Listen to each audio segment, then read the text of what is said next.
de evaluación de la evaluación. motora. Entonces, habíamos visto, ¿no?, que la vía motora pues, tiene mucho que ver con la vía piramidal y la vía piramidal.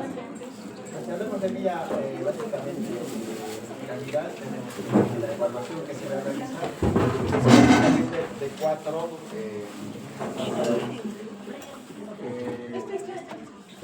lo que es la evaluación del trofismo, que es la masa muscular que debemos evidenciar, no solo para poder determinar si la masa muscular está completa, sino también comparando, ¿no?, un lado con el otro. Y de esa manera, pues, ya tener una idea de que está adecuadamente o igual, ¿no?, un lado con el otro. A ver, si es el tamaño y la masa muscular, se lesiona o desaparece más rápido la masa muscular en los primero o segunda neurona. Segunda, ¿no? Entonces, cuando alguien tiene, por ejemplo, una lesión de nervio, un corte en el nervio radial, va a desaparecer la evidencia telar. En una semana ya está con una disminución del trofismo, o sea, una hipotrofia. Y después puede haber una atrofia incluso, ¿no?, que no hay nada de músculo y solamente vamos a ver la parte ósea. Evidentemente también en lesiones de primera neurona se produce. ¿Pero por qué? Por primera neurona, por isquia. ¿Por qué se produce la atrofia o la hipotrofia? Porque no hay movimiento Claro, muscular. pues por desuso se llama Claro. eso, ¿no? Es igual que una persona, a ver, por ejemplo, una enfermedad crónica no se mueve, está en una cama, entonces sus músculos van a empezar también a disminuir de volumen, ¿no? Las atrofias pueden ser hasta generalizadas, ¿no? No solamente por problemas de sistema nervioso, sino también de otras causas, ¿no? Incluso con la edad, los pacientes mayores, pues tienen ya una hipotrofia fisiológica. Han visto, ¿no?, de los viejitos, sus músculos, incluso sus manos, ¿no?, se les nota la parte del carpo, ¿no es cierto?, los huesos del tarso. Entonces, eso es porque hay una hipotrofia fisiológica también. Luego tenemos que ver lo que es el tono muscular, ¿no? Y el tono muscular tiene que ver, pues, con lo que es la postura misma que mantenemos, ¿no? Las alteraciones que van a haber en el tono son, pues, la hipertonía y la hipotonía, ¿no? ¿En qué casos podríamos ver hipertonía? Daño de la primera neurona. Ya, uno, el daño de la primera neurona, ¿no? Entonces, ¿esa hipertonía cómo se llama? Se llama rigidez. No. No, el otro nombre. Espasticidad. Espasticidad. ¿Y la hipertonía por daño de la vía piramidal? Es rigidez, porque es lentitud. Ahí vemos entonces que el paciente está, pues, ¿no? Incluso hay marchas características, como una marcha espástica, ¿no es cierto?, que el paciente, su pierna espástica no lo puede flexionar y va cruzando de un lado al otro, ¿no? La marcha es ligera, también se denomina. Y cuando es la vía extrapiramidal vemos la marcha parkinsoniana, ¿no? Pasitos cortos, ¿no? Deambula, no puede, festinante. y no puede el paciente, pues, dar un paso largo, ¿no?, porque está músculo aumentado. Y claro, lo que tenemos que evaluar, incluso al principio, es la motricidad activa y voluntaria de las extremidades, ¿no?, lo que vamos a determinar o denominar fuerza muscular, ¿no? Es una de las manifestaciones más evidentes y claras de una lesión, tanto en vía, en primera neurona, en segunda neurona, o también en el mismo músculo, ¿no? También la unión neuromuscular. Entonces, toda persona que tenga una pérdida de fuerza, y más que todo si es focal, o sea, de un lado, pues tenemos que pensar en un problema de vía o del sistema nervioso, tanto central o periférico. Y luego tenemos que ver también lo que es la motilidad involuntaria. En este caso evaluamos los reflejos, ¿no?, que es parte de la respuesta que se da a un estímulo, ¿no?, que va a responder cuando la vía piramidal también está, y la vía piramidal, tanto la primera como segunda neurona, están, pues, indemnes, sin ninguna lesión, va a haber una buena respuesta de los reflejos, ¿no? Y también reflejos automáticos y reflejos asociados, ¿no?, que hacen de que de esa manera la vía motora, pues, tenga las funciones completas, y también son bastante complejas, ¿no? Pero al evaluar lo que es esta parte del trofismo, el tono, la motilidad y los reflejos, ya vamos a darnos cuenta, pues, uno, que puede tratarse de una lesión de primera neurona, de segunda neurona, o de otras partes de lo que es el componente motor, ¿no?, tanto músculo unión neuromuscular y también las articulaciones, ¿no? Que obviamente ya es un poco diferente la evaluación articular. En sí las patologías pues no tendrían que ver con la parte del sistema nervioso, ¿no? Ni central ni periférico. ¿Por qué se produce un reflejo? Para corregirlo por ¿Ya? Por ejemplo, estimulamos ¿qué cosa? ¿Qué nervio? Ya, no, pero ¿qué tipo de función tiene ese nervio? Sensitivo, ¿no? Entonces eso vamos a llamar una vía aferente, ¿no es cierto? Y la respuesta va a ser por un nervio eferente o motor, ¿no? Porque toda respuesta es siempre motora, ¿no? Desde el reflejo corneal, el reflejo mentoniano, el estilo radial, el reflejo bicipital, tricipital, el patelar, ¿no? En miembros inferiores, el reflejo aquiliano, pues todos tienen siempre una estimulación, en este caso si son osteotendinosos a los tendones, ¿no? Y la respuesta va a ser, pues, ¿no? El movimiento, la flexión. Entonces, si hay una alteración tanto en la segunda neurona o en la primera, pues ese reflejo se va a abolir, ¿no? En cambio, si es una, si es una alteración en la segunda neurona, se va a abolir. Pero si es en la primera, pues al contrario, va a estar más activo, ¿no? Más hiperreflexo. Porque se va a liberar la segunda neurona. Entonces, de ese modo, también nos ayuda a determinar si la lesión es de primera o de segunda neurona, ¿no? Y hay muchas patologías que puede producirse esto, ¿no? Desde problemas agudos como una isquemia, infecciones, secuelas de algún tipo de enfermedad metabólica, etc., ¿no? Pero también hay unos componentes, algunas patologías hasta endocrinas que pueden aumentar los reflejos, ¿no? ¿Como cuál, por ejemplo? ¿Qué alteración de qué hormona pues, puede producir hiperreflexia?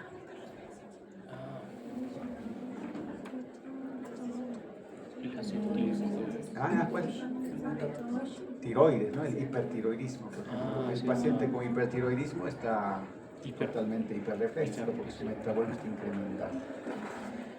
Bueno, entonces eso nos va a ver, pues, nos va a ayudar para poder determinar y también poder localizar, ¿no? Una lesión y poder de esa manera ya pensar en el diagnóstico y en qué podemos, pues, qué exámenes pedir y la sospecha clínica, ¿no? Que es lo que se hace en el diagnóstico que hemos visto, más que todo el etiológico y el diagnóstico sindrómico, ¿no? Que vamos a tener que realizar para podernos dar cuenta de dónde está el problema, ¿no? Para eso la semiología, ¿no? Y a los exámenes complementarios nos ayudarán, pues, a decir si es el problema o es otra cosa, ¿no? La mayor parte de síntomas, signos que podamos encontrar van a tener relación siempre con algún daño, ¿no? Eso en el sistema nervioso. Por eso que el sistema nervioso pues tiene muchas formas de evaluar, ¿no? Y hacernos dar cuenta de dónde está el problema. En el caso del trofismo mismo hemos dicho, ¿no? Si hay una atrofia rápida, según la neurona, ¿no? Y más fácil pues será en el nervio o en la raíz del nervio, ¿no? Y más que todo son por lesiones de tipo compresivas, ¿no?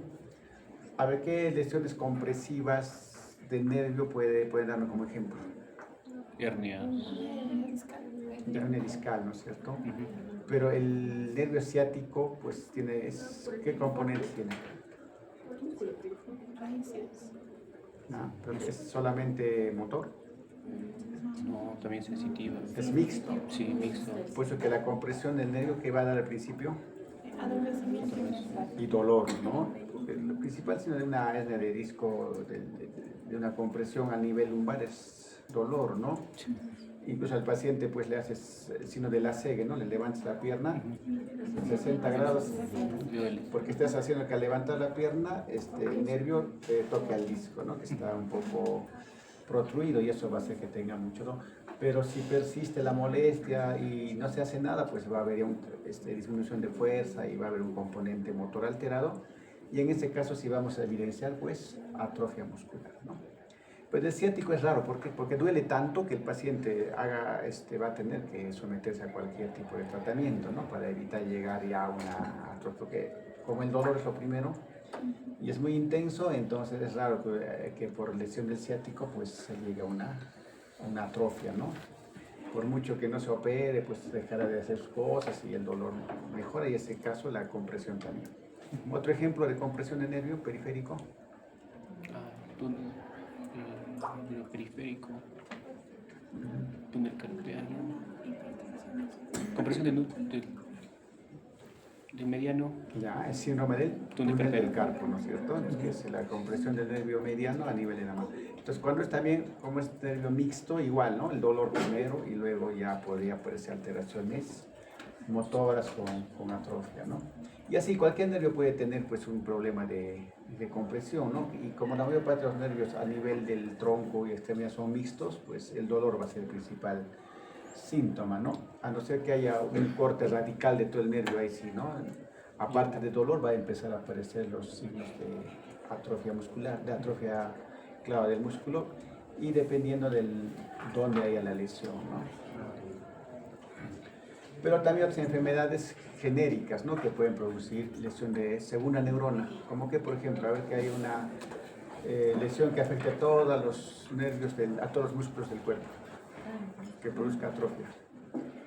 Atrofia muscular. Hablamos de una lesión generalizada de segunda neurona. ¿Qué enfermedad, por ejemplo? A ver. Segunda neurona. Guillain-Barré 1, ¿no es cierto? Y esto que el Guillain-Barré no produce mucha atrofia porque afecta más a la mielina, ¿no es cierto? Para que haya atrofia, el axón tiene que... Claro que el Guillain-Barré, si es que son casos severos, puede haber, ¿no? Pero más frecuente las polineuropatías. ¿No? Las polineuropatías son las que producen. Incluso el paciente, por ejemplo, con diabetes que hace polineuropatía, está todo atrofiado también, ¿no? Porque las polineuropatías sí producen lesiones axonales, ¿no? Entonces, en ese caso podemos mencionar de que sí hay atrofia, ¿no? Entonces, para ver el trofismo tenemos que inspeccionar primero, ¿no es cierto?, comparativamente las masas musculares, los relieves, la distribución y también algunos signos asociados, ¿no? Por ejemplo, ¿qué signo asociado se ve una atrofia? Aparte de que esté disminuido el tono, digo, la masa muscular, ¿no? La fuerza también. Claro, también, luego. La piel también hay que ver, ¿no? Esa zona atrofiada se vuelve seca y pierde las vellosidades, ¿no? Entonces, si es en la parte que hay vellos, pues esta zona estará lampiña, ¿no? Luego, bueno, si hay duda, podemos realizar la medición del diámetro de los miembros con cinta métrica, ¿no? Especialmente en atrofias, pues a nivel de músculos grandes, como muslos, como brazo, ¿no? ¿A qué patologías son las que más afectan a los músculos proximales? Si hablamos de proximales, hablamos de brazos y Piel y muslos, ¿no es cierto? Sí. Valismo. ¿Qué? Hay un síndrome. Valismo. No, ese es movimiento. Hay un síndrome. Ah, ya. La enfermedad de Duchenne proximal. O sea, las miopatías. Miopatías. Las miopatías, ¿no? Los problemas de músculo pues afectan más a las partes proximales. Pero la atrofia es lenta, no es como cuando se lesiona el nervio, ¿no? Por ejemplo, hay un corte del nervio radial, a las 2 semanas ya la atrofia va a estar muy evidente, ¿no? En cambio, las enfermedades musculares como el Duchenne, que es un ejemplo, pues en años va a ser esa atrofia muscular, ¿no? Y va a ser a predominio de proximal, ¿no es cierto? Incluso los hombros, incluso el esternocleidomastoideo va a estar atrofiado en estos casos, ¿no? Que son, pues, por problemas ya musculares. Entonces, en ese caso sí es necesario, pues, hacer una medición y comparar también, pero en caso de en las miopatías es casi siempre simétrico también, ¿no? Es evidente. Luego se hace una evaluación comparativa con un nivel simétrico del otro miembro, ¿no? Para ver, pues, se puede medir a ambos lados, ¿no? Especialmente en lesiones de nervios de un lado, pues se va a evidenciar ese cambio. La atrofia muscular decimos que es la pérdida de masa muscular a consecuencia de algún problema, tanto de nervio periférico como músculo también, ¿no? Y la hipertrofia es el aumento del volumen con fuerza proporcional, ¿no? O sea, la hipertrofia en sí no es una patología, ¿no? Sino una respuesta, por ejemplo, al ejercicio, ¿no? Los fisiculturistas, los que hacen pesas, obviamente sus músculos se van a hipertrofiar, ¿no? Las células musculares. Pero sí hay unas patologías, por ejemplo, en el Duchenne también se ve las pantorrillas, ¿no? Como hipertrofiadas, tan así, Acumulación de grasa. pero no es porque haya aumento de masa muscular, ¿no? Sino se va acumulando una especie de grasa, ¿no? En ese nivel. Entonces no hay es una pseudo hipertrofia sería, ¿no? Porque sí se va a ver engrosado eso, ¿no? Por eso que el paciente con esas miopatías, especialmente Duchenne, presentan un signo, ¿no? El signo de Gowes, ¿no? ¿Han escuchado? ¿No? Que para pararse pues tienen que apoyar en la pierna y poco a poco, ¿no? Como con una escalera. Ellos recién se paran, ¿no? Y tenían una marcha de pato también se llama, ¿no? Con dificultad. Entonces eso también nos ayuda a pensar que ¿Qué pasó? está... Ahí está. Se fue la línea.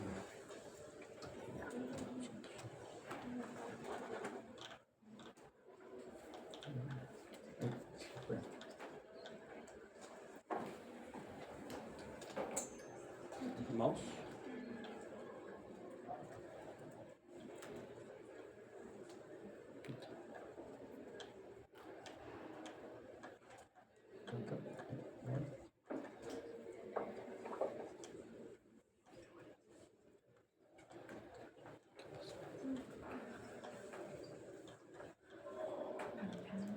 ¿Qué pasa?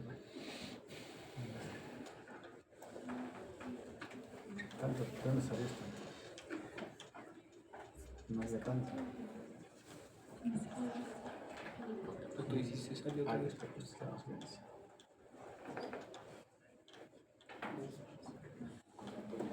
¿Qué está pasando? ¿Qué está pasando? Virus. Sí, no hay virus, ¿no? Tiene su varicela zoster.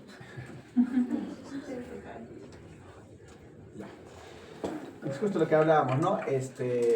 La atrofia puede tener un origen neurogénico, o sea, se refiere a un origen, una lesión de nervio. Son básicamente lesiones de la motoneurona periférica o inferior, ¿no? De la vía piramidal. Estas lesiones casi siempre son pues asimétricas y son distales, ¿no? A nivel de manos, de pies. Y asimétricas si hay un daño compresivo, ¿no? Especialmente compresión por algún problema de hipertrofias óseas, artritis, artrosis, ¿no? Presencia de adenomas, ¿no? En forma crónica. Hay muchas patologías, ¿no? Que pueden producir incluso tumoracioncitas a nivel del mismo nervio, ¿no? Que pueden producir compresión.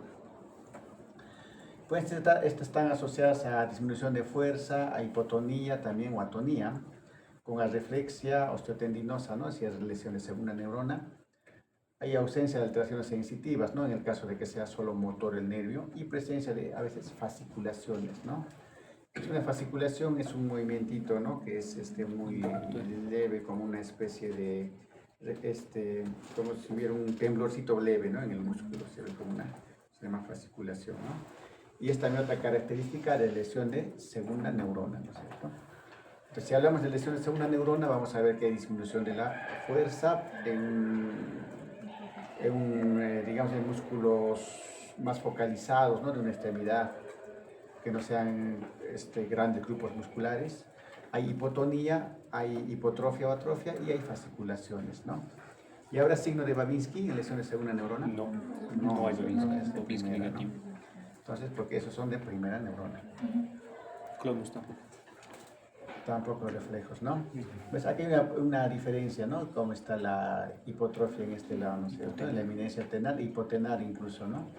Se ve cómo está este lado hipotrofia, es más probablemente por una lesión de nervio mediano y radial, ¿no? Tal vez una lesión a nivel del codo, porque también yo veo que acá en la muñeca también no está tan igual, ¿no? La masa muscular y también una hipotrofia de esos niveles, ¿no? Entonces, esa es la diferenciación y por eso que hay que mirar siempre comparativamente, ya nos damos cuenta de la hipotrofia. En las personas mayores, pues normalmente vamos a ver una atrofia fisiológica, ¿no? Los viejitos, ¿no? Donde se ve que la masa muscular siempre va a estar disminuida, ¿no? Y también tienen una relativa pérdida de fuerza, ¿no? Pero eso es básicamente por la edad. Acá vemos otras, aplanamiento, ¿no? De las eminencias tenares, hipotenar y también surcos entre los metacarpianos que van a sugerir la hipertrofia, ¿no? La atrofia muscular. La atrofia de la eminencia tenar y hipotenar indica daño de los nervios mediano y cubital respectivamente, ¿no es cierto? En este lado. Es muy posiblemente tener una lesión compresiva, un accidente, algo que dañó pues esos nervios, ¿no? Como decía, el túnel del carpo también es muy crónico y el paciente no ha hecho nada por poder liberar el nervio, pues también va a haber una hipotrofia a otros niveles, ¿no? El otro son el origen muscular, ¿no? Las atrofias miogénicas, como en el caso del Duchenne, por ejemplo, ¿no es cierto? Y la distribución preferentemente proximal y son simétricas, ¿no? Los reflejos y fuerza en relación con el grado de atrofia pues se mantiene, ¿no? No está tan marcado como en la lesión de segunda neurona. No hay alteraciones sensitivas ni fasciculaciones porque es lesión de músculo y no de nervio, ¿no? Las fasciculaciones aparecen más en lesión de segunda y no tanto en lesión muscular. Y también una pérdida de respuesta idiomuscular, ¿no? El reflejo idiomuscular, ¿no es cierto? Por ejemplo, en el bíceps yo golpeo y se va a ver, ¿no? Como una ola que va a ser reflejo. En cambio, eso desaparece cuando hay lesión de músculo, ¿no? No tanto de nervio. Entonces, la respuesta idiomuscular se explora pues percutiendo con un martillo el reflejo en la masa muscular, ¿no? Lo que hemos dicho, y se observa una fugaz depresión longitudinal de esta por contracción de la banda de fibras que fue estimulada mecánicamente, ¿no? Ese movimiento tipo y informa sobre las propiedades contráctiles intrínsecas del músculo, ¿no? O sea, esto básicamente, en el Duchenne, por ejemplo, muy probablemente que pueda haber ausencia de reflejo idiomuscular, ¿no? A pesar de que el reflejo osteotendinoso se mantenga, ¿no? Porque nos está hablando de una lesión de músculo, básicamente. Las atrofias miogénicas, pues, por ejemplo, hay atrofia también la desnutrición, ¿no es cierto? Pero afecta a toda la masa muscular, ¿no? Incluso habrán visto, ¿no? Los niños en la carita, pues, no hay músculos, ¿no? Y se le ve una fase como una caquética, cadavérica, ¿no es cierto? Representa también 4 a 45% del peso corporal de la persona normal, la masa muscular, ¿no? Y no se asocia con paresia ni trastornos reflejos y no hay fasciculaciones cuando el problema es en la parte muscular. También les mencioné las atrofias o amiotrofias reflejas o por desuso en el caso de lesión de primera neurona o también cuando hay una postración crónica, ¿no? El paciente, por ejemplo, de UCI que está postrado buen tiempo, pues también va a ser una amiotrofia, una atrofia por desuso, ¿no? También se puede acompañar patología articular, ¿no? Cuando una articulación no se mueve o incluso cuando hay una fractura te ponen un yeso, pues se saca ese yeso en un mes y ves que todo está hipotrofiado, ¿no? Atrofiado. Por ejemplo, la atrofia cuadricipital en lesiones de la rodilla también, hay también reducción del número de fibras musculares, pero es una situación reversible, ¿no? Al solucionarse o mejorar la patología de base, por ejemplo, que está con yeso y con fractura, pues empieza a recuperar con terapias, ¿no? Con movimiento. Es lo que estaba de moda, ¿no? Una vez hacer yesoterapia, ¿se acuerdan? Para bajar para sacar cintura se ponía. Lo que más atrofiaba era el músculo, pero la grasa estaba todavía ahí. Ha pasado de moda ya, ¿no? Ahora ya no están así. Ya no hay yeso. Una época estaban haciendo todos los odontólogos, obstetrices, todos estaban haciendo yesoterapias, ¿no? Yesoterapia. Así se llamaba. Hace 10 años que estaban en eso. Ahora no se ha dejado hacer porque ha habido, aparte de inmovilizado, también producía pues fracturas patológicas de la columna, ¿no? Porque estaban totalmente inmovilizados. La atrofia. Un mes también con yeso lo dejaban. Aparte de que les bajaba por la falta de movimiento, también como no podían comer, comían y el estómago no se distendía, pues, ¿no? Muy salvaje estaba esa forma de bajar de peso. Estreñimiento. Lo que es la hipertrofia muscular, como hemos dicho, pues no es una patología en sí, pero se puede observar las miopatías raras, ¿no? Por ejemplo, en la enfermedad de Thompson, ¿no? Que es una hipertrofia generalizada. En casos de miotonías, ¿no? Miotonías son cuando, por ejemplo, en patologías, enfermedades del músculo, hay dificultad de la relajación del músculo, ¿no? En algunas enfermedades miogénicas, pues te dan la mano y después no te pueden soltar, ¿no? No se relaja. En ese caso puede haber también algún tipo de hipertrofia, ¿no? En las miopatías branquial, por ejemplo, está limitada a músculos masticatorios, ¿no? Con una papera incluso se puede ver, ¿no? Y secundaria, actividad muscular intensa y repetida con el tiempo, ¿no? Que es pues hipertrofiar con el ejercicio. Es la pseudohipertrofia que les mencionaba en relación a en el Duchenne, otras enfermedades musculares, ¿no? En ciertas miopatías, con la masa muscular reemplazada por tejido conectivo graso, hay reducción de la fuerza a pesar de un aumento aparente del tamaño muscular, ¿no? Puesto que podemos decir que puede tener más fuerza, ¿no? Pero no es solamente pseudohipertrofia. El siguiente punto que hay que evaluar, pues, es la fuerza muscular, ¿no? Lo que es la motilidad, ¿no? Y también evaluando vamos a interpretar algunas de las alteraciones que podemos encontrar dentro de esa evaluación, ¿no? Por ejemplo, una debilidad simétrica de la musculatura proximal también sugiere una miopatía, ¿no? Al igual que la hipotrofia, si es simétrica y es proximal, pensemos siempre en miopatía antes que problema de nervio, ¿no? O de vía piramidal. Una debilidad simétrica distal, en manos, en pies, una polineuropatía, ¿no? Porque puede haber alteración de una neurona o de nervios periféricos, ¿no?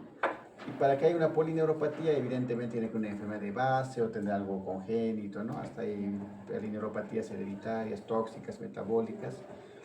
Entre ellas la más frecuente la diabetes, ¿no? Que causa con el tiempo, pues, polineuropatías. Y si un músculo está débil y no es capaz de superar la resistencia externa que se le opone, se ve si se puede vencer o compensar la fuerza de la gravedad, ¿no? Por eso cuando medimos la fuerza, hemos dicho en la escala ¿de quién es? De Daniels, ¿no es cierto? Pues ahí vamos a ver los niveles, ¿no? La fuerza de 1 a 5, ¿no? Para poder determinar en qué grado se encuentra. Entonces, en la fuerza muscular vamos a examinar distintos grupos musculares en el siguiendo un orden también, ¿no es cierto? Primero se le pide al paciente, pues, que efectúe determinados movimientos mientras se le opone resistencia, ¿no? Porque hasta el cuello, ¿no? Le pones, mueva hacia derecha, mueva hacia izquierda, ¿no? Estamos evaluando todo el esternocleidomastoideo, trapecio, ¿no? En las extremidades también, ¿no? Le podemos ya estar haciendo que flexione el codo, que levante los hombros, etcétera, ¿no es cierto? Y aplicándole fuerza externa para ver cómo vence la gravedad, ¿no? También podemos pedir que levante ambas extremidades superiores, ¿no? Estando en la cama en ángulo de 45, sentado de pie, ¿no? En 90 grados. También con la palma de las manos hacia arriba, ¿no? Que se llama ese signo, de maniobra de Barré. Y si el paciente tiene esto, ¿cómo lo describiría? ¿Barré positivo, Barré negativo? ¿Qué diría? Barré positivo. Barré positivo. No, es positivo. Es positivo. Positivo. Cuando hay alteración es positivo. Es la presencia, ¿no? Presencia de signo de Barré, ¿no? Es igual que el Babinski, ¿no? Porque no decimos Babinski positivo porque no hay Babinski negativo, ¿no es cierto? Presencia de Babinski. Solo estamos buscando que haya o no signo de Babinski. ¿Cómo se llama el reflejo en el que buscamos signo de Babinski? Plantar. El reflejo que buscamos Babinski. Plantar. ¿No? El reflejo plantar, ¿no? Entonces, pues no podemos decir Babinski negativo, ¿no? Porque no estamos buscando eso. Solo presencia de Babinski, ¿no? Presencia de signo de Babinski. Signo de Babinski. Pues se ha vuelto tan común decir Babinski positivo, Babinski negativo, que en su interno se van a olvidar lo que estamos hablando. Y estas maniobras que acá menciono, estamos hablando del Barré, del Mingasini básicamente, ¿no? Que son las maniobras que van a hacer de que podamos comparar básicamente un lado con el otro, ¿no? Para ver si es que hay algún problema de pérdida de fuerza, ¿no? ¿Cómo se llama la pérdida de fuerza parcial? Parece. Completa. Plegia, ¿no? Entonces ahí vamos a buscar, por ejemplo, si está pléjico o está parésico, ¿no? Entonces ya aparece la disminución de fuerza, ¿no? La falta completa es una plegia. Si se compromete una extremidad es una monoparesia, ¿no? O también monoplegia si la pérdida es completa. Si se afecta la extremidad superior e inferior de un lado, se llama una hemiparesia o hemiplegia, ¿no? Si se compromete ambas extremidades inferiores, ¿cómo se va a llamar? Paraparesia, ¿no? O paraplegia. Si son las 4 extremidades, es una cuadriparesia o cuadriplegia. Y también las hemiplegias pueden ser armónicas si el compromiso pléjico es igual a ambas extremidades, ¿no? O sea, que sea igual, digamos, un 2/5 en miembro superior y un 2/5 en miembro inferior, ¿no? Para que se produzca que sea armónico, ¿dónde tiene que estar la lesión?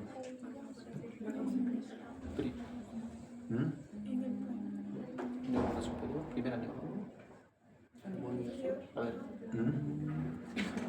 A nivel de... ¿A nivel de? Sí, pero el puente se acompaña de otras cosas. Más es en cápsula interna, ¿no? Porque por ahí pasa todo. Claro. En cambio, si es en corteza, muy probable que si es un infarto, por ejemplo, haya diferencia si es cerebral medio o cerebral anterior, ¿no? Ahí no va a haber esa armonía, ¿no? Uno será 2/5 y el otro estará 4/5, digamos, ¿no? Cápsula interna. Entonces, en cápsula interna, en cambio, va a ser pues siempre igual, ¿no? Igual. Infartos la... En tronco también, pero en tronco va a acompañarse casi siempre de un problema de par craneal, ¿no es cierto? Porque los núcleos están también a ese nivel. Sí. Tercero, cuarto, quinto, sexto, séptimo, noveno, décimo. Entonces, una estabilidad paralizada tiende a caer más rápido, ¿no? Al dejarla caer, que una que tiene algo de fuerza. Entonces, más que todo, eso es una focalización neurológica motora, ¿no? Cuando evidenciamos que hay una pérdida de fuerza, ¿no? Si se levantan ambos brazos o se flectan ambas rodillas, en un paciente que está en decúbito dorsal y se suelta la extremidad parética o paralizada, tiene al caer primero, ¿no? Como un peso humano. Por ejemplo, a veces es difícil comparar, ¿no? Si está o no compleja, especialmente si el paciente está en cama. Pues, ¿qué hacemos? Lo levantamos y lo soltamos, ¿no? Entonces, tal vez este lado va a caer un poco más rápido, ¿no? Entonces, ya podemos decir que este lado está pues, pléjico. Igual en miembros inferiores también, ¿no? La fuerza muscular puede expresarse según la siguiente escala, ¿no? Que es la escala de Daniels, justamente, que ya conocen, ¿no es cierto? Entonces vamos a poner 0, porque la fuerza muscular normal es 5, ¿no es cierto? Entonces se pone 0/5, ¿no? Cuando no se detectan contracciones musculares, entonces estamos a una plegia, ¿no es cierto? 1 se detecta una contracción muy débil, ¿no? A veces es difícil diferenciar un 0 del 1, por eso cuando se ve 1 incluso se puede decir que está pléjico, ¿no? Ya desde el 2 ya hablamos de paresia, ¿no? Entonces, por ejemplo, 2 se produce movimiento en posición que la fuerza de gravedad no influya, ¿no? Por ejemplo, puede haber una flexioncita de la mano, de la muñeca, o cuando el brazo está horizontal en la mano, en posición intermedia entre pronación y supinación, ¿no? Por ejemplo, puede el paciente hacer estos pequeños movimientos, ¿no? Pero obviamente no va a levantar, no va a vencer la gravedad, ¿no? En el 3 hay un movimiento activo que es capaz de